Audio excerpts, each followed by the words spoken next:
Namaskar, dear students. I, Harsh Inania, is present before you people, and today we'll be studying interpretation of statutes, in which the topic shall be the classification of different kinds of statutes. We were studying the classification of statutes with reference to the object which it tries to achieve. And today we'll be studying a new thing, that is enabling statute. What is an enabling statute?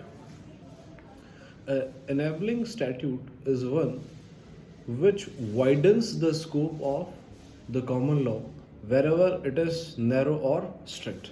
Okay, so it makes it even easier, or it widens its scope. It enables the doing of certain things and thereby making them lawful, which would have been unlawful had it not been into existence. Okay, so it therefore empowers the doing of certain things, as well as it by necessary implications allows the doing of certain indispensable acts without which it would have been incomplete. Okay, so the following of those conditions which are mentioned in that particular statutes becomes now altogether more essential.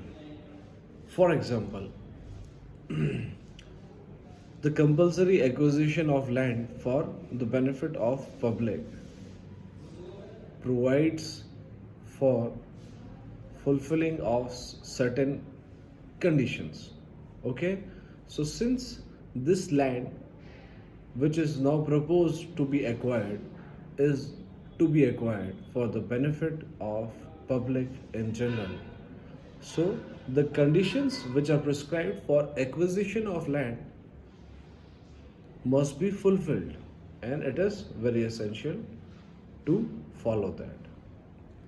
Let's take the example of the Advocates Act 1961. An amendment was brought about in the Advocates Act in 1964, by virtue of which Section 49A subsection 1 and Section 49A subsection 2 were introduced. Okay, so what is done by bringing about these enabling statutes is, at times the legislature divests the lawmaking power upon the government. Okay, so that it can widen the scope later on as and when required.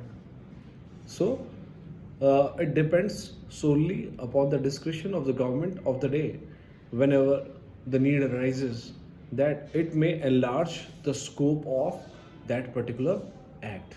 So the delegated legislation now comes to the rescue, because when that particular act was passed, it might not be the case, but later on what happens is, by keeping that particular law into existence, we do feel that there is an existence of rigidity. So therefore what is done is, by inserting a provision which calls for a delegated legislation as and when required, that problem is sorted out. Okay, so if we do a careful study of these two sections which I have mentioned just now, that is to say section 49A subsection 1 and section 49A subsection 2. So section 49A subsection 1 provides that the central government has the power to make rules, and section 49A subsection 2 provides for certain particulars certain guidelines based on which the rules may be made. These are not the exhaustive guidelines or particulars. Okay, so the net overall effect is this enabling statute has, by providing these two provisions,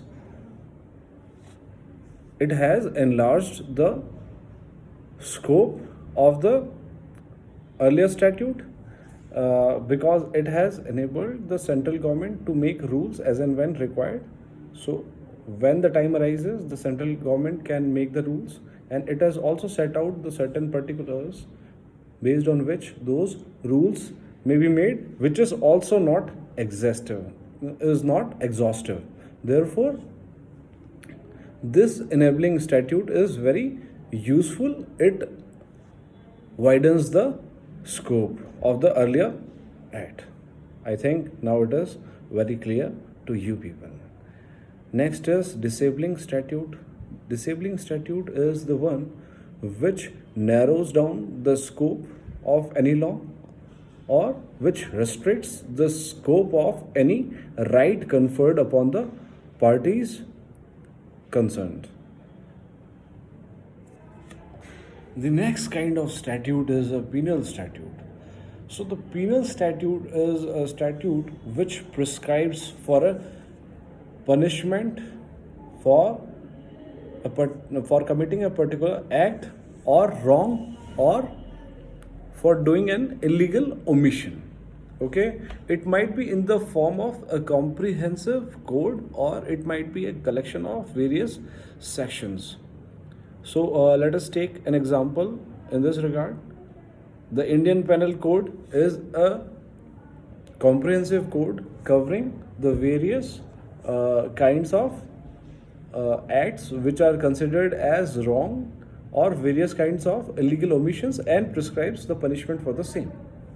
The Prevention of Food Adulteration Act 1954, as well as the Arms Act 1959 are also the various other examples of penal statute.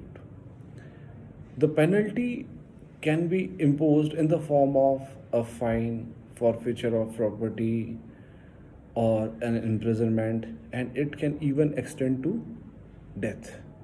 Okay, so the test for determining a statute, whether it is a penal statute or not, is the one